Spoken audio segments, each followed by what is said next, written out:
Coming up on Tech News today, Apple's number 4. We'll tell you in what. Also, a driverless van makes it from Italy to China. And you can finally eat some pizza in peace while listening to your iPod. We'll tell you how. Netcasts you love. From people you trust. This is TWiT. Bandwidth for Tech News Today is provided by Cachefly at CACHEFLY.com.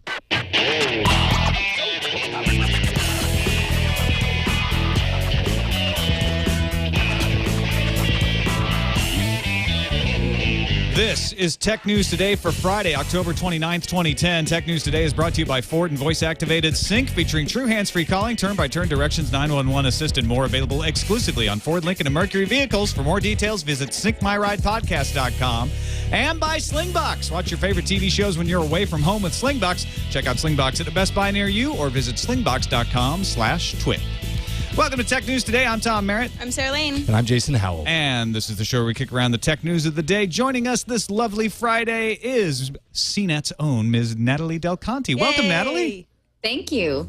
You can I forgot that I'm not talking to Jason. Now I have to talk to Jason. So Wait, why it's are you good to be talking? here. Wait, what are you I just what are you remembered talking that about? when we were rolling the open, I was like, shoot, I'm not talking to him. Why are you not talking to me? What did I...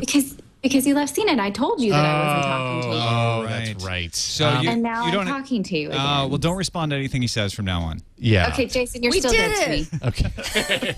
All right, fine. I'll still be dead to you, at least for the next 40 minutes. Okay. Well, thanks for joining us, Natali. It's great to have you along. Yeah, it's good to be here. I haven't been on your show yet before. I know, this is fun. I've had It is fun. I've had Cooley. Yeah. So, you know, I'll eventually get everyone in the old crowd over for guest slots. Apple's stellar fiscal fourth quarter continues to break records for the company. This latest from Ars Technica says that Apple is now the number 4 cell phone maker globally. They just passed RIM. And when you think about that, that's interesting because RIM has multiple models. iPhone really only has one, although I guess depending on how you look at it, they have 2.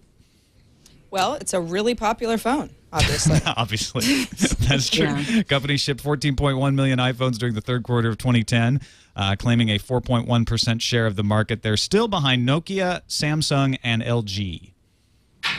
Which is so funny because we talked about it so long as the phone that was for fun and not the phone that was really for business. And we thought that it would never really, that BlackBerry would always be BlackBerry. And we were wrong, I guess. It's a phone that is all-encompassing these days. The iPhone is actually, it's getting more pickup in the enterprise.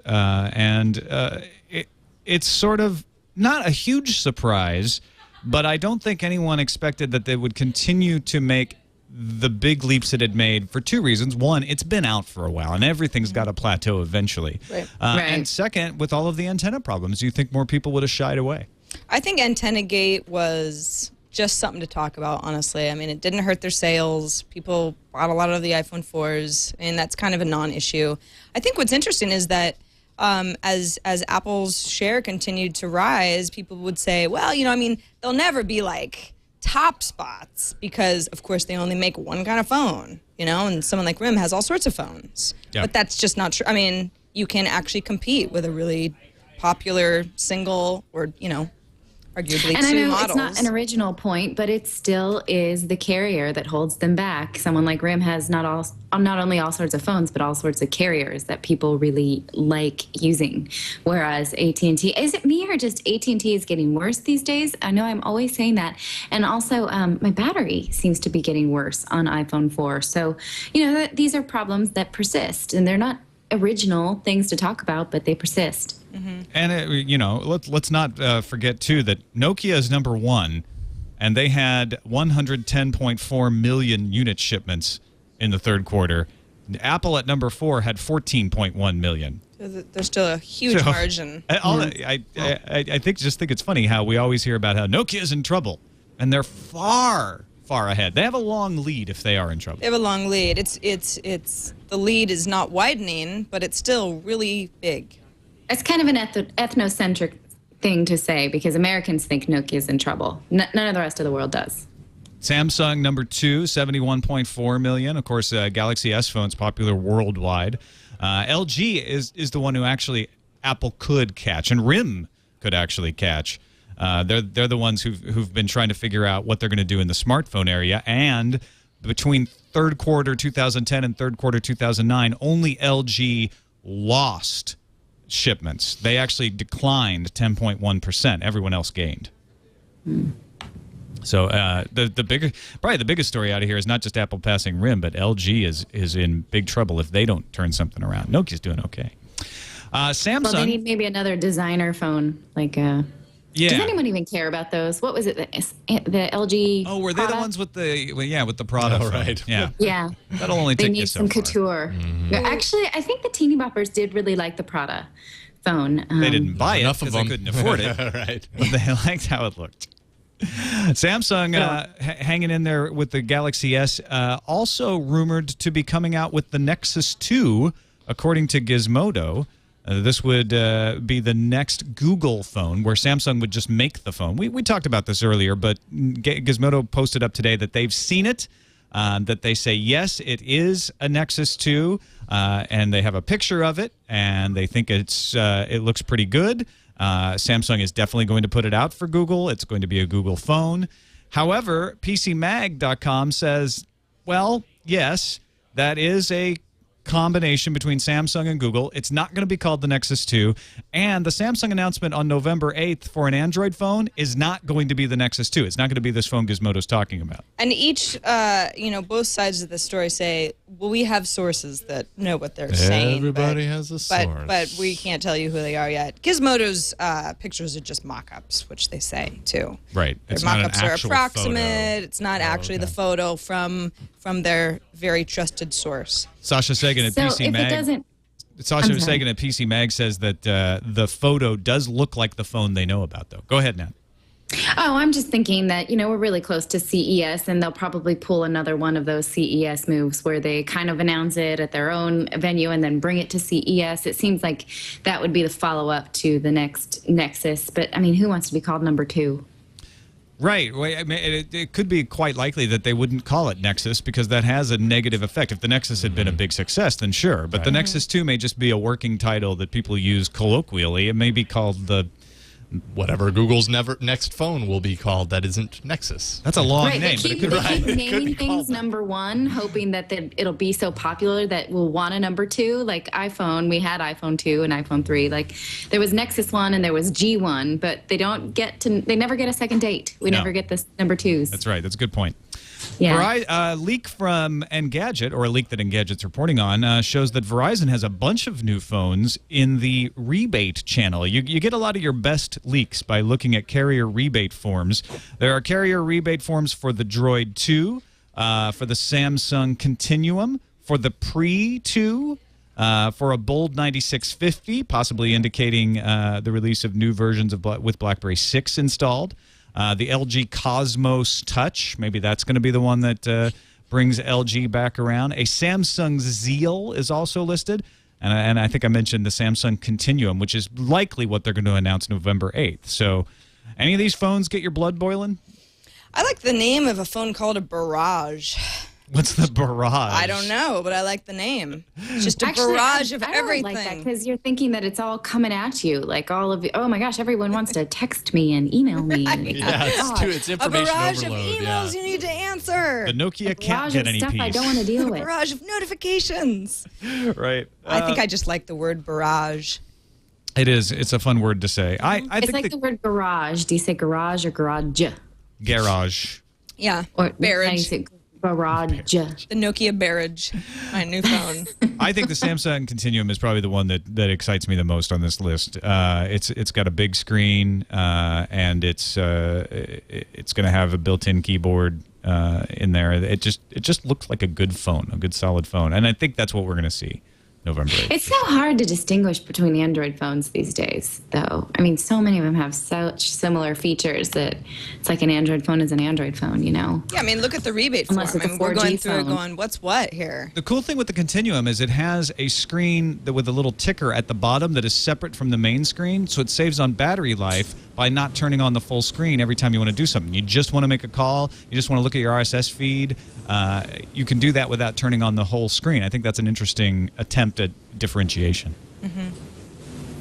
All right, let's thank our sponsor, Ford, makers of voice-activated sync.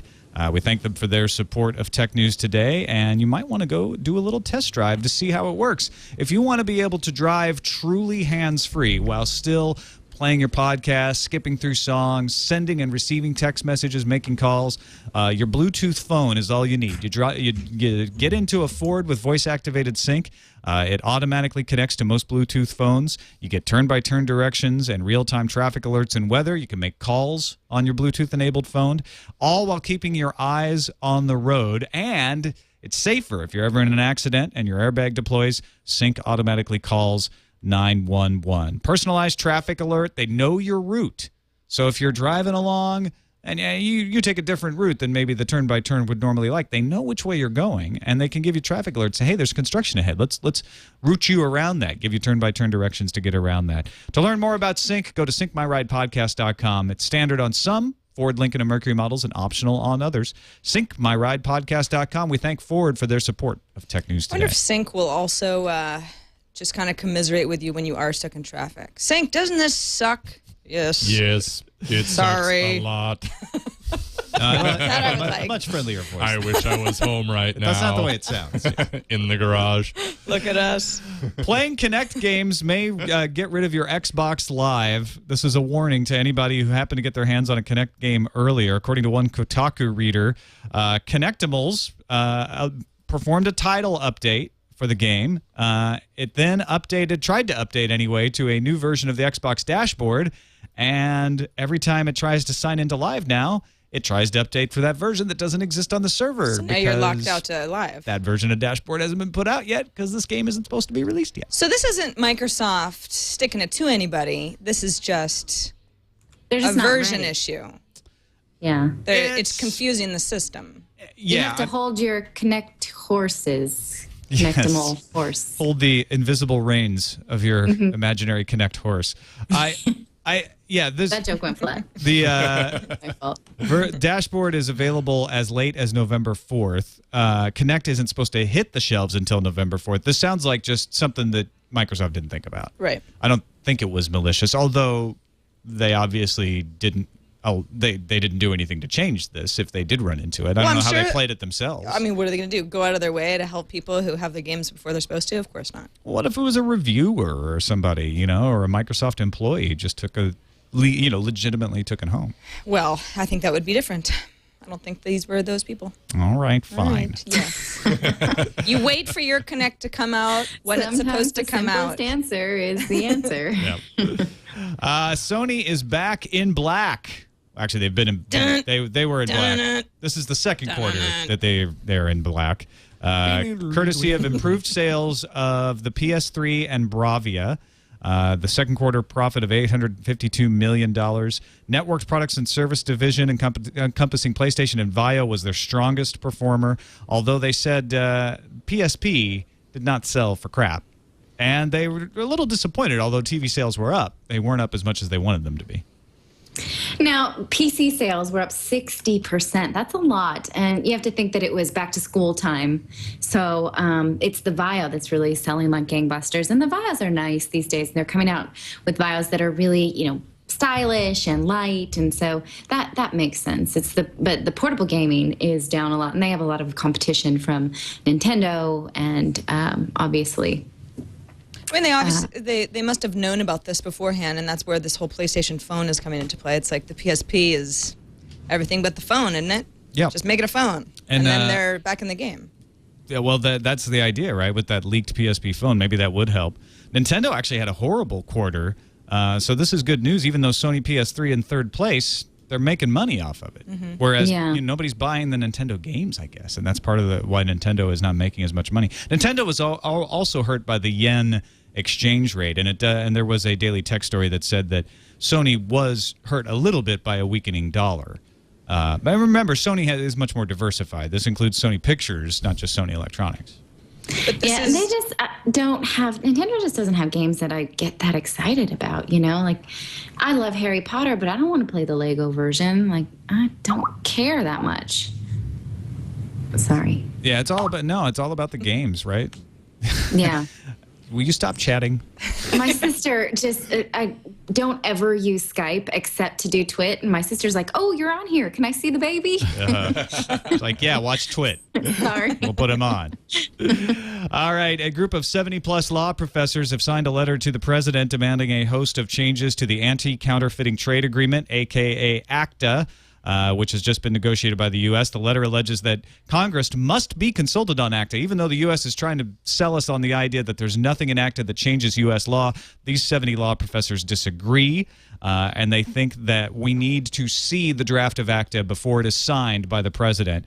And if you don't know, what ACTA does is it attempts to put in place a set of laws that are against not only counterfeiting, but intellectual property infringement.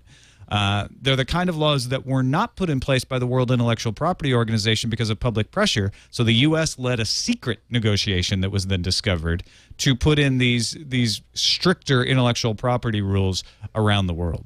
So it's not so secret because people know about it. They do now, yeah. They just can't read about any updates. I mean, what is the reason? Is because the government just wants something to go through and they don't want to hear from a variety of interest groups that might slow things down? And why? I mean, why do you ever do something that you just don't want feedback for? You don't ask for opinion in that case. You're afraid they're going to say no. Right. And this is one of Lawrence Lessig's big points is that, the government just does these things. They don't update. There are so many of our legislation and our laws that are so old and we don't open source them at all. We just sort of put them out there, don't ask for opinion. It's such a broken system.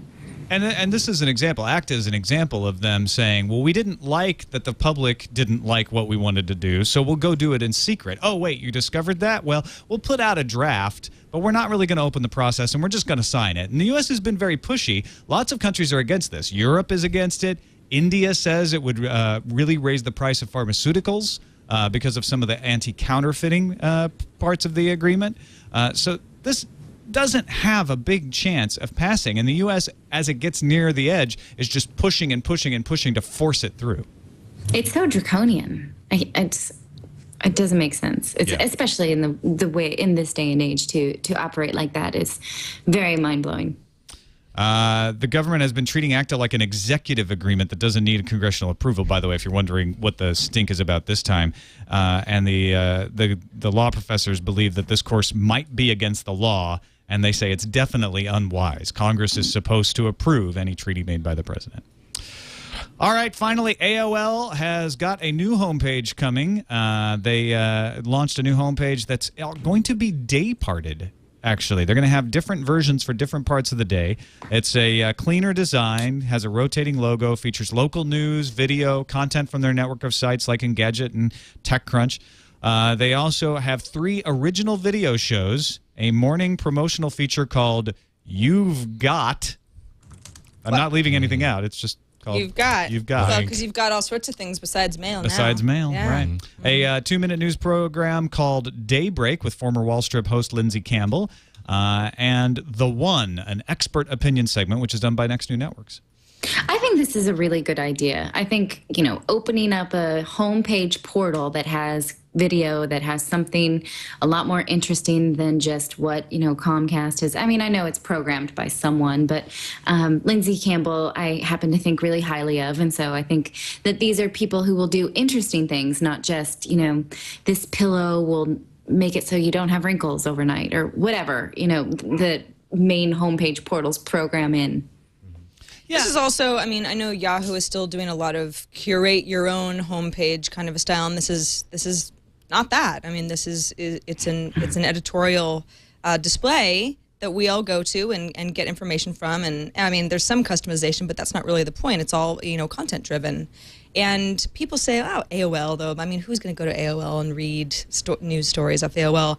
TechCrunch was linked to on AOL recently, and according to them, I mean, it was like 3 times the amount of traffic that they would have gotten from a really popular Twitter link. Yeah, it may not be trendy, but a lot of people still have AOL as they their have homepage. Numbers. Yeah, they've got eyeballs, and people are reading it. So it's it's easy to say, dinosaur times. What are they doing? Well, if they can reinvent themselves while they've still got a lot of eyeballs, then they've got a good model. Although Yahoo tried it this way. they tried to bring in video shows and content, and they That's keep going true. back and forth on that. Yeah. It hasn't killed them, but it certainly didn't solve their problems. Right. All right. Also want to thank our sponsor, Slingbox. Slingbox lets you watch your TV anywhere you go on any portable device, almost any portable device anyway. iPhones, iPod Touch, BlackBerry, laptop, any laptop, your MacBook included. You go to Best Buy, purchase a Slingbox, bring it home, hook up your Slingbox to your TV, hook up your internet to your Slingbox, and then install the application and watch your television wherever you go without restriction. You don't have to pay a subscription fee. It's not going to get blacked out. It's not like Google TV where, you try to pull up a certain site and it'll be blocked. This gives you everything you subscribe at home on your Slingbox. So if it's any pay channel like a movie channel that you get to watch it. If it's a live sports broadcast and let's say your home is in Dallas, Texas, and you're in Boston and you want to watch the Rangers, you can do that. There's no blackout restrictions because it's your signal going over the internet just to you. So check it out at a Best Buy near you or visit slingbox.com/twit. Time now for the news views. Geocities is rising zombie-like from the grave. They want your hard drive space. The archive team has announced they will release a approximately 900 gigabyte torrent file archive. They say it doesn't have every single GeoCities site, but they think they got most of them. Wow. I have no idea why Yahoo did not archive these, but they did not when they took GeoCities online. So if you want to experience a large chunk of internet history, you might want to take a look at that if you have a 900 gigabytes of space sitting around on your hard drive. Interesting. It's like, the zombie GeoCities, Yes. zombie apocalypse in time for Halloween. Next up, YouTube co-founder and CEO Chad Hurley told a Dublin audience that he'll be stepping down from the CEO position to become an advisor at YouTube. He told paidcontent.org that over the last 2 years, he's already been taking on more of an advisory role at YouTube, as VP Salar Kamenger has led the site's day-to-day operations. So does this just mean that he's made enough money and he sits on his bed all day? I don't know. Or he's like, yeah, I'm tired of the responsibility. I invented this stuff. Yeah, I'm just going to advise. I just want to advise. YouTube, we're doing good, right? I'll tell you when you're doing it wrong. Done. Yeah? Cha-ching. I'm going to go kiss the Blarney Stone. Right. It's not too far from Dublin. You may recall that when the iPhone launched, all of the Apple employees got themselves an iPhone. Well, Microsoft must think Windows Phone 7 is just as big for them because Network World reports that Microsoft plans to issue a new Windows Phone 7 to all 89,000 of its employees. Wow. That's a lot of employees and would presumably be paying for the monthly data plans too, which would be costly for that many people. Attendees of the Professional Developers Conference also get a phone, although not with a paid plan. No, they're not going to pay for the developers. Sorry.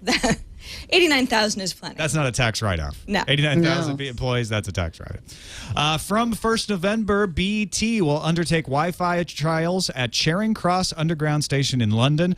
The 6-month trial will bring Wi-Fi connectivity to the ticket hall and both the Bakerloo and Northern Line platforms. It will be free for BT broadband customers and for mobile users with free Wi-Fi minutes. Remember to mind the Wi-Fi gap. Mind the gap. And Play On, a Windows program that gives you access to internet content on your TV, briefly had an app on the Roku media player, which seemed another feather in Roku's cap, as Play On can deliver such websites as Hulu to the big screen. But Engadget reports that Roku is yanking the app to avoid, quote, legal exposure. So if you have the app, great, it will work, but the rest of us, SOL. Boo. Well, this is good Which means sucks, out of luck. Yep, that's exactly what it means. Don't Thank you know for why they clarifying called it that. but Sad. You get the picture. Out loud. Right. A note from Detweiler, Fenton & Co. issued this week and obtained by Barron's claims that the next iPad will have a forward-facing VGA camera for FaceTime video chat. The claim is based on information that OmniVision will supply CMOS image sensors for the next second-generation iPad and will supply a second 5-megapixel camera, presumably to be placed on the rear of the new iPad as well. Also, it will run on unicorn blood. And rainbows. This is everything I want from my first-gen iPad, but Just don't have. You want just one cameras? That's the only thing that's missing for you? I want 2 cameras. You want, well, yeah. Yeah, Yeah. those are the All right. things that are missing. Yeah, no, everything makes my breakfast. Does everything The unicorn else. also a plus. Right. It's good. Last week, the U.S. Army's Special Operations Command, you know them as SOCOM, asked coders to create a suite of applications, including chat functions, file transfers, video display, and multi-touch whiteboarding.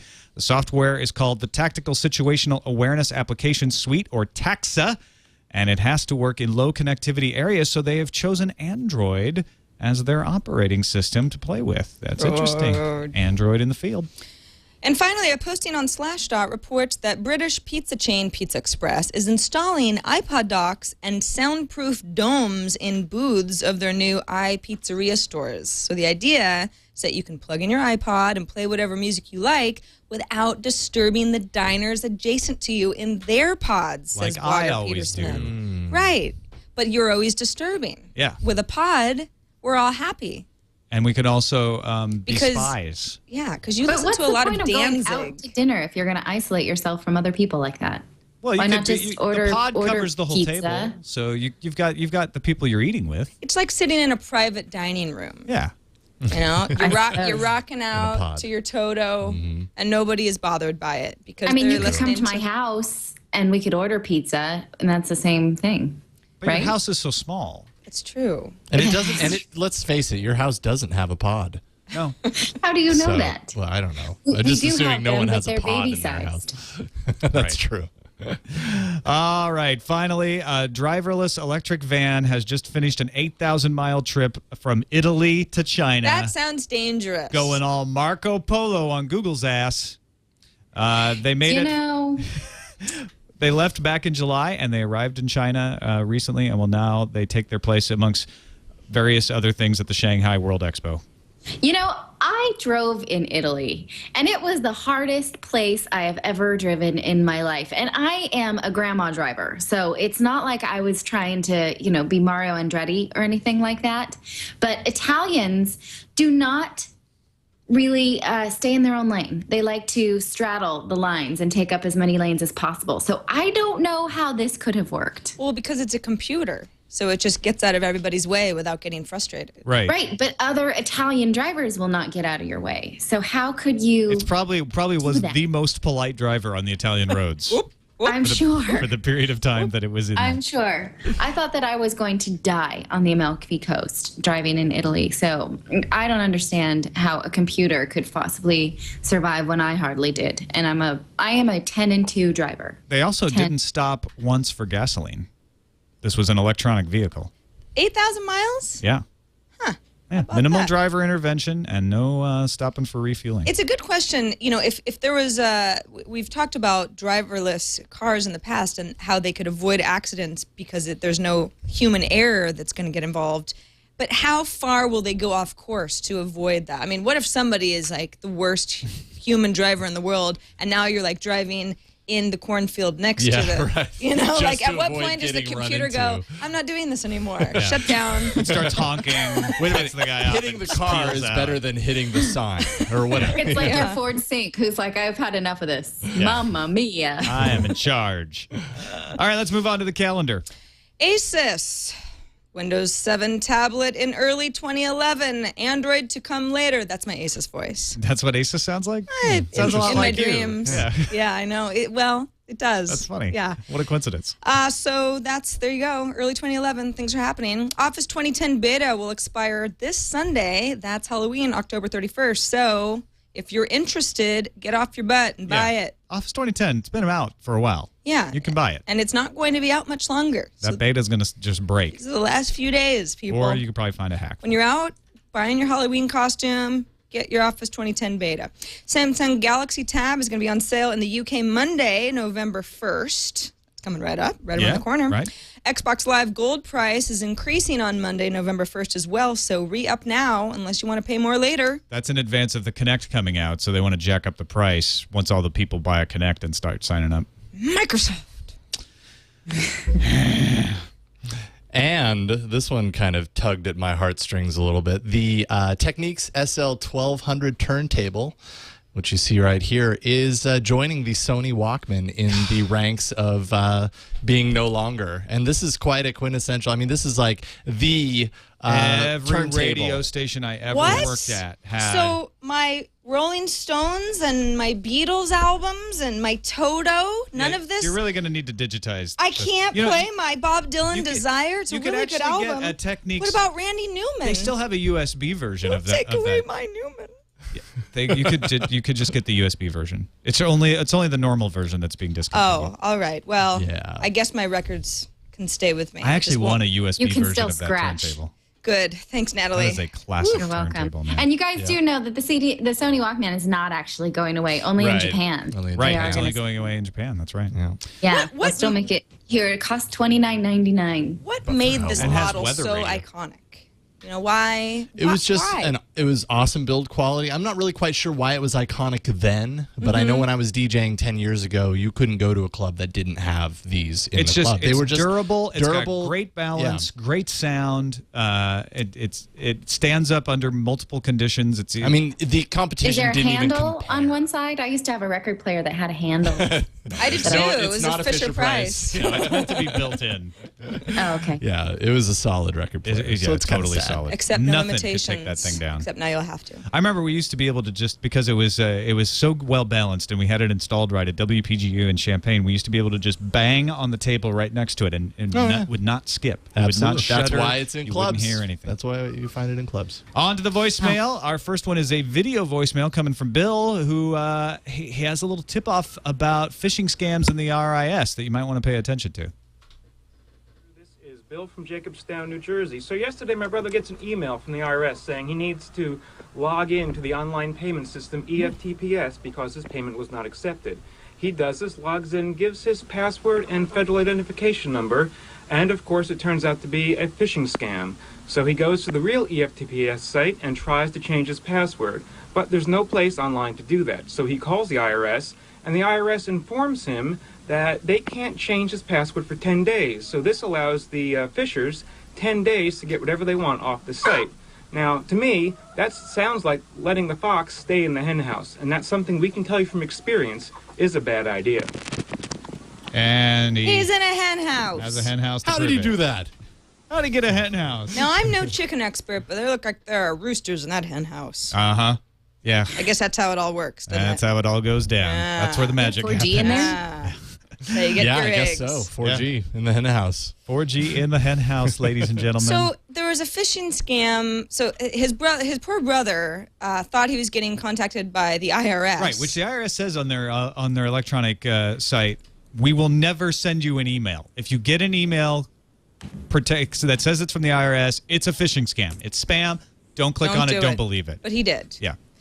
He gave someone his password. Says, "Oh, I see. better change I that." see what happened. This is a bad idea." It goes back to the official IRS site, where he can change his password, but because it's the IRS and these things work the way they do, now he has to wait 10 days. Well, it sounds like they told him it would take up to 10 days, which is like your standard government response to anything, right? It'll take 4 to 6 weeks, sir. Bummer.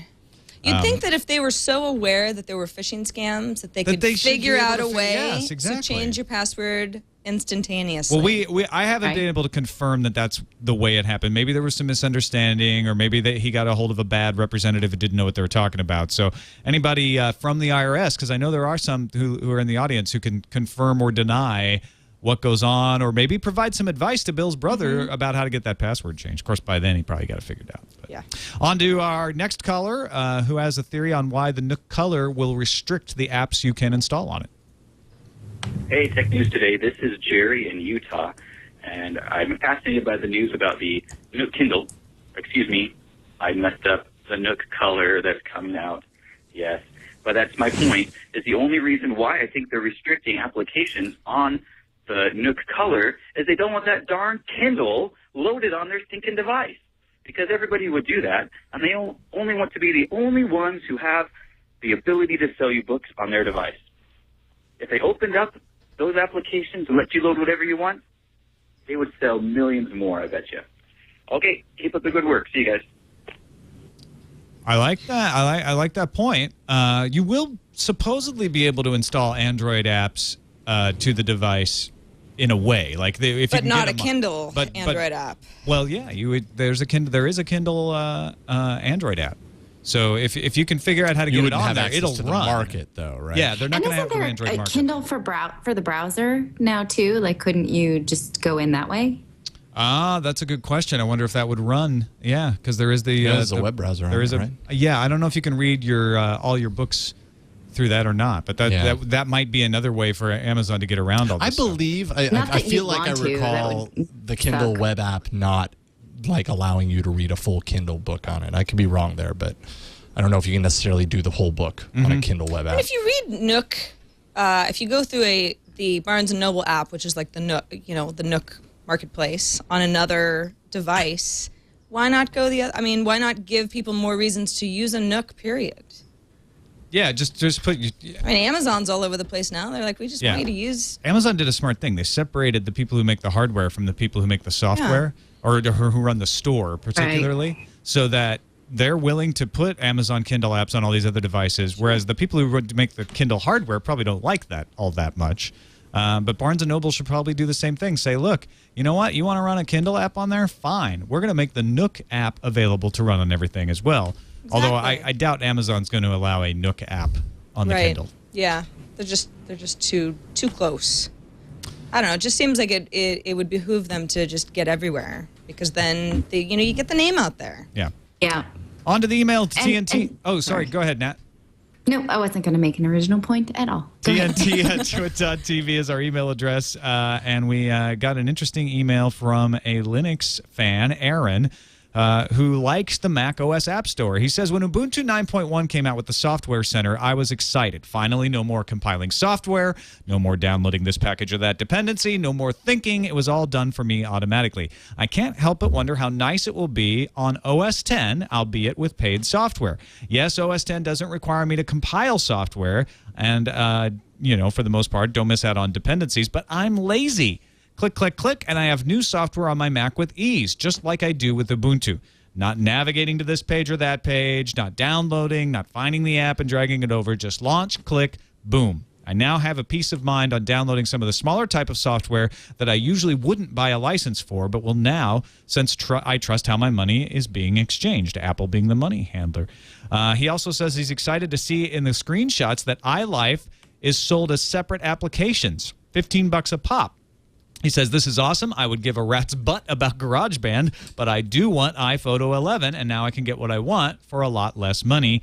Just another example of how fantastic of an idea Linux had, and Apple then revamped for the consumer.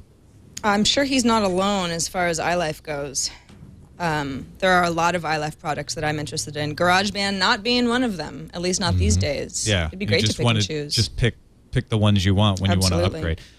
Most of the time, I got a briefing on GarageBand last week, and it was all like, look how much time you can spend with Nora Jones, and she's a lovely person, but that's not for me. So there's a lot in there that is just kind of thrown in, and some people love it, and most of us are like, you have to spend time with Nora Jones when you use GarageBand? Yeah. Wow. You get to. It's a special edition. Right? Yeah. Where she's like, okay, I'm going to show you how to play this song, and then she shows you how to play it, and then she's like, and now I'm going to show you how you can stylize it a little, and then... Suda47 in the chat room says she's the new Clippy. Nora Jones. I see her trying to record a jazz album. I don't know that reference. What is Clippy? Clippy from Office, remember? Yeah, Microsoft Office, the little paperclip guy that comes up and tells you what you're doing. It seems like you're trying to start a doc. Had a name. Actually. Can I help you or slow you down horribly? Would you like to save the doc? I think the cool thing about this, though, is what he's pointing out he's a Linux person defending Apple, which we haven't seen all that much since this idea came out, because most people are afraid this is a way for Apple to lock things down. But the point he's making is, I don't want to have to think about stuff, and that's how they get you. Is, you know what? You want it to be easy? Accept some restrictions. We'll make it easy for you. This is not a problem. You're going to enjoy our new App Store. All right. Thank you, Natali Del Conte, for hanging out on Tech News today. And, of course, let people know how they can watch your fabulous show Loaded and any of the other stuff you do. Well, you can follow me on Twitter, is Natali Del Conte, all one word. Or you can watch Loaded at cnet.com/loaded. That's a daily show. And it's much shorter than this show, just about 3 minutes a day. Yeah, if you're like, wow, this was a long death march getting through Tech News Today, watch Loaded. Well, I mean, it's like the Cliff Notes. It's like Tech News Today for dummies. All right, fair enough. Thanks again, Natali. It was great having you on the show. Yeah. Thanks, Natali. Yeah, good to see all of you guys, even you, Jason. Oh, thanks. Have you forgiven me by now? By the end of the show? I guess we're speaking again. All right, good. I'm happy about that. That's it for us. We will be back next Monday with Sarah and Darren Kitchen, so check us out then. Until then, have a great weekend. You can find us at twit.tv/TNT, email us TNT@twit.tv, or give us a call, leave us a voicemail. We listen to them all, 260-TNT show. Talk to you Monday.